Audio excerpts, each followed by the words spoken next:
Africa, and I said, I'm going out to America. I'm going there, and I'm going to be black.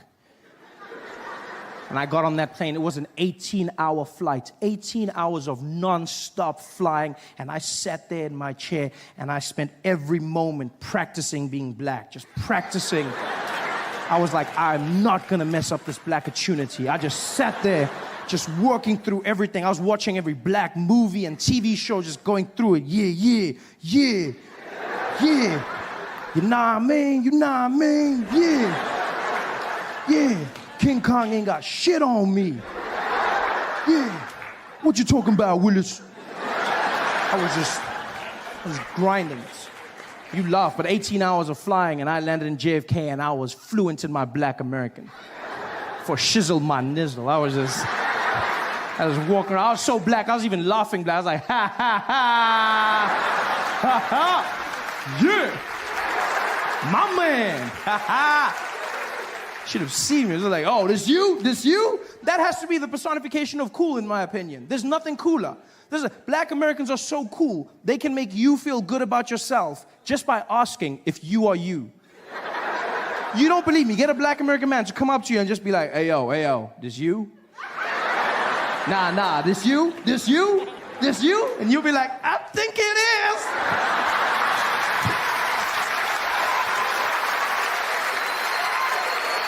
It's magic. I was that black. Not just any black, but the coolest black in the world, and that's American black. I can say this with confidence, being from Africa. I know black. I'm well versed in the arts of black. I'm from the black factory. I mean it. I've seen every kind of black, from light black all the way to like navy blue black. I know black. And there's no cooler black than American black. Nothing cooler, you know? Because American black people, I mean, you just look at how much they've done to influence modern day pop culture, you know? Small things and the big alike. You look at the music. You've got, you know, jazz, hip-hop, R&B, all black Americans, style of clothing, you know, just this general swag that they've brought to everything. Even small things like walking. I mean, walking is such a mundane activity, isn't it? It's just very... There's nothing cool about this thing. You just move from one place to the next, and pretty much everybody can do it. This is it. There's nothing. And then black Americans came along, and then they just added in that bounce, and then all of a sudden you look really cool. You just, you know, you look like you have a purpose. You've just got that. Yeah, look at this. It's super cool. And it must be hard for an assassin to kill you. Just like. That's why if you look in American history, no black man was ever assassinated whilst walking, ever. It was when they stopped and said something. Bang! That's when they were, because they got the walk. That's why if you look, Obama, every time he comes out of the jet or makes a speech, he's always just got that little bounce just before. Because in his head, he's like, you never know, you never know, you never know, you never know, you never know. Got the walk. It's a cool walk. And by far, the coolest thing of all is the talk.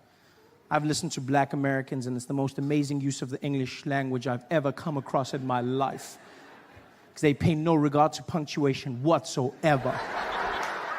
Just cruise through sentences. It's fantastic. First time I had a conversation with a black American man was in Baltimore, Maryland. This guy walked up to me after the show. He didn't even walk. He just floated in.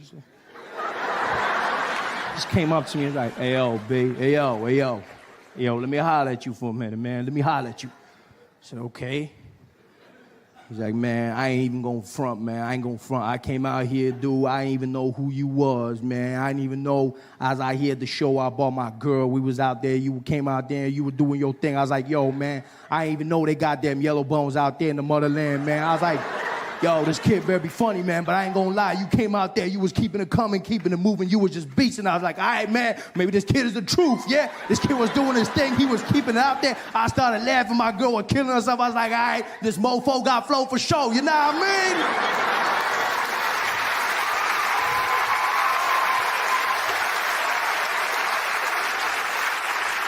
And I was like, no, I don't. But I love it. It's the most amazing use of English I've ever come across in my life. Just that one word alone. Just the strength of that. Nah mean. Do you know what I mean? You nah mean? It just... It sums it all up, doesn't it? It's just, neither question nor statement. It's just, like, why have we been wasting our time with syllables for so long? I don't understand. It was a crazy day today, you know what I mean? Yo, that shit was crazy, you know what I mean? It just flows, it's magical. It says it all. I feel like I've wasted years of my life without "nah mean." I wish I could go back in time and relive my favorite moments, watch my favorite movies again, seeing them bring to life. This is Sparta! Nah mean! Power. But the pilots are calm, they cool, you get into the air, they start making useless announcements that you don't even care about, just to give you that feeling that he knows what he's doing. You get up there, as the seatbelt lights go, boom. Ladies and gentlemen, as you may have noticed, we've reached our cruising altitude.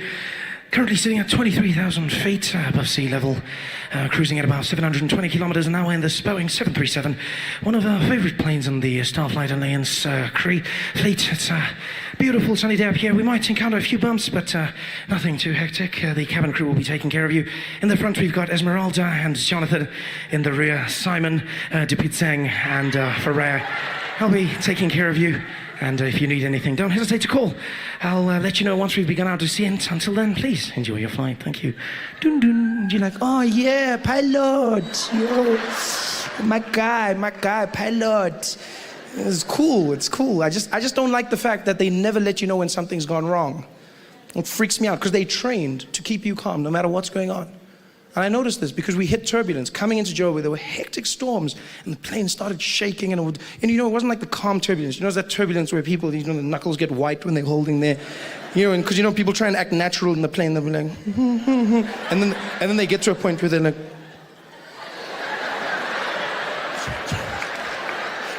when that point comes, and like everyone is panicking, except the air hostesses. They're amazing. I love how they do it, Like you'll hit the turbulence, be like, things are falling, the bags are hitting the sides of the compartments, people are panicking, and except they just move through naturally. It's freaky. It's almost like the lower half is not connected to the upper body, because they'll just carry on. They'll be like, yes, you guys, would you guys like some coffee? Yeah, okay. There you go. Be careful, it's hot. Thank you. All right then. Anything for you, sir? Yeah, okay. Okay then, just pass me a apple juice, all right, thank you very much. There you go. Would you like some ice? No ice, thank you.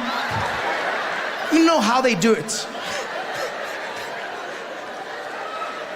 And then the pilot has the nerve to come on in the middle of the biggest storm ever. The plane is shaking, the wings are tilting slightly upwards. You think you're gonna die. It's like, people are screaming.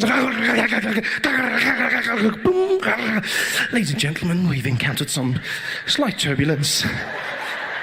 We'll ask that everyone return to their seats at this point and refrain from using the lavatories. Please note we will be flying at a high altitude to try and alleviate the problem. Also, keep your seatbelts fastened, and no hot drinks will be served at this time for your safety. Thank you very much, and I'll speak to you in a moment once we've gotten out of this bumpy patch. Speak to you in a moment. That moment might never come. He doesn't tell you this. When the nationwide flight lost an engine, the pilot said nothing. There, it just fell. Quiet. I don't want a pilot like that. I want someone who lets me know. I want to know before I'm going to die. I want to know. I want to say a prayer or two. I want to prepare myself, I want to forgive everyone that I hate in the world. Give me a chance. Give me a chance. But they don't, pilots. No, they don't. I bet people who die in plane crashes don't even know they've died. It must be the worst feeling in the world. There's like a whole bunch of confused people popping into heaven like, poof. I swear these airports change all the time. I never know where to go. I'm like, are we in heaven? Oh, wow, I can't believe we made it, hey? I can't believe, wow, this is amazing. And there's St. Peter at the gates, and he's like, come forward, please, come forward. Come forward. She's like, who you? I'm St. Peter. How about you? Yeah, I know, many of people are shocked. Just come. I get that all the time. Just come. No, I just thought that, no, don't worry, just come, please. Just wait till you see Jesus. Come.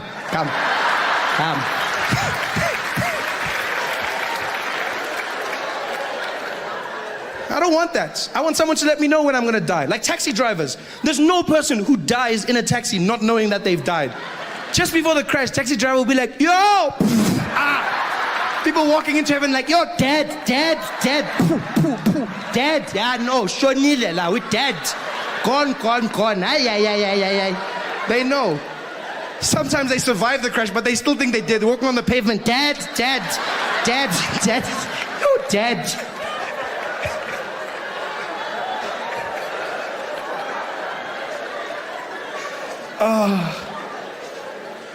But luckily we did land safely in Johannesburg. We landed safely and everyone clapped when the plane landed. Yay! Clapped and walked into the airport terminal building. And that's the point when you realize you're back in South Africa. When you're flying, it's international. And then when you land at any of our airports, and if you listen carefully, you realize that you're back. Like South Africa, once again, the world went there. Then we were like, no, going. Yeah, we'll find just that side. Because all over the world, they conform to a norm, and that is in airports, women make announcements. It's always a woman, always. And she's always calm, always monotone. Always come over that system. She sits in a room quietly. They bring her the pages one by one. You can be in Heathrow, for instance. You'll hear that woman come on the system. Doom, doom. Attention all passengers. Please note this is an airport announcement. No passengers are permitted to leave any items unattended, as this may be seen as a security risk. Any unattended luggage will be removed by security and destroyed. Thank you. Dun dun. Everywhere in the world, even if you go to like non-English speaking countries, they still conform to that norm. You know, you go to places like China where you wouldn't expect it, you know? You think, I see some of you probably think they'll be like, no, don't even laugh, that's racist, don't even laugh. No, that's racist, you don't even laugh. But they're not. They're calm. It's a woman, still the same. She's just another language. She'll come on the piano and be like, dum dum. And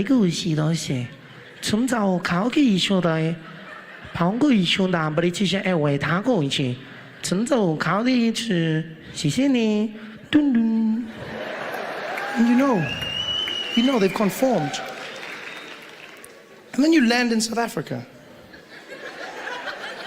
And you know you've landed. You know that you're back home when you walk into the airport terminal building. You walk in, and I don't even know if they audition the people who do it. No. It's almost like whoever's closest to the mic gets to do it first, you know? It's the craziest thing. Luckily, 99% of the time it's a woman, but she'll come on. It's the craziest thing ever. As you walk in, she'll come and be like, dum dum. Attention all passengers. Attention all passengers. Hello, I'm talking to you. Hello. Yeah, all the people listening Kula.com, the plane is delayed. The plane was going on 2, it's going on 3. Yeah, all the people must just take a ticket for that one. Going to have a problem, nah? Just take on that. If a ticket says 2, then it's going to be 3, nah? That mustn't complain when the plane is not there, because then I need to tell you now, then you must just phone the people that are coming to pick you up, must tell them, yo, I need my plane is changed. It's not. And then they start speaking to people in the background. They don't even turn off their mic. All the must just tell the people they are abuban. But tell you things, I want the color and the hot drink. I need to jelly and the hot drink. Yeah, I'm just not niggas. I need to jelly. Yeah, it's chicken. Yeah, yeah. I'm for the drumstick. I'm for the press. It's drumstick. Yeah, I'm for the drumstick. Okay, yes, I get 7. Okay. All the people is like one time. The gate is changed. It's not D2. It's C15. It's not D2. It's C15. If you can go to D2, you can find nothing. Okay, bye bye. But I need to change. No, don't sign here.